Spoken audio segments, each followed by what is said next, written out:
আচ্ছা শোনো, আমি বারান্দায় আছি, তুমি আসো। ওই মিয়া, আপনার ঘরে কি মা বোন নাই? সারাদিন মেয়েদের ডিস্টার্ব করেন। আরে আবার তুমি তুমি করে কথা বলেন। আমি কি আপনার শালা লাগি নাকি? তুই অপন ধরলি কেন? ভাইয়ের দায়িত্ব বোনকে প্রোটেক্ট করা। আমাকে থ্যাঙ্কস দিয়ে আমি তাকে প্রোটেক্ট করলাম। এ হচ্ছে আমার ছেলে অপু, ইউনিভার্সিটিতে পড়ে। অপু ওনার ফয়সালের বাবা মা। দেখ তো বাবা, ঐশী রেডি হয়েছে কিনা। কিরে, তোর তো একদম পেতনির মতো লাগতেছে। পাউডারটা একটু কম দে। তুই তো খুব খুশি আমার বিয়ে হয়ে গেল।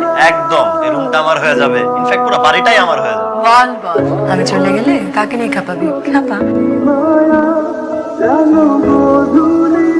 ওরা চলে গেছে? হ্যাঁ, ডেট কবে ফাইনাল হয়েছে? এই মাসের 20 তারিখে বিয়ে, তারপর 26 তারিখে আমি কানাডা চলে যাবো। তুই তো সবচেয়ে খুশি। আমি অনেক দূর চলে যাচ্ছি, সারাদিন রাত কেউ তোর সাথে ঝগড়াঝাটি করবে না, আমার কাছে তোর নামে কেউ বিচার দিবে না। নিজের খেয়াল রাখিস। হ্যালো, আরে পাগল, কান্নার কি আছে? আচ্ছা, আমি কি সারা জীবনের জন্য চলে যাচ্ছি? আর তুই না সবচেয়ে বেশি খুশি হবি আমি চলে গেলে? হ্যাঁ।